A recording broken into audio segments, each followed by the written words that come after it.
Happy Birthday, Mallory by Lori Friedman. Illustrations by Tamara Schmitz. A word from Mallory. Some people might say 8 is great, but for me, 8 was a really, really hard year. Just about everything in my life changed.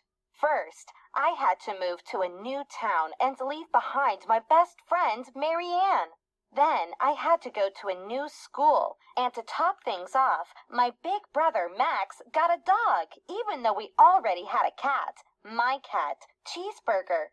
But now I'm turning 9, and I know 9 will be just fine because I'm planning to make 9 the best year ever.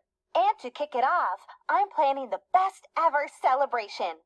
It all started tonight when Grandma called.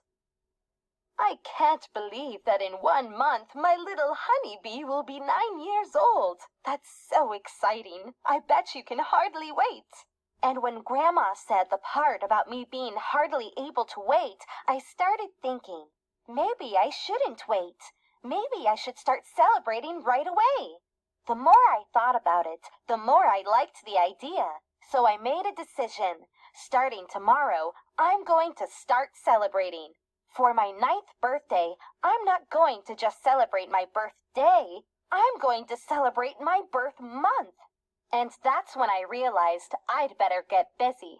A birth month celebration takes a lot of planning, but I have a feeling if I plan it all out, it will be the world's best birth month ever. Because if you plan it all out, nothing can go wrong, right? We are going to pause here, and on the next slide, you are going to make an inference. Remember, when you make an inference, you are going to use the text clues, the clues from the text, and your background knowledge to come up with an educated guess.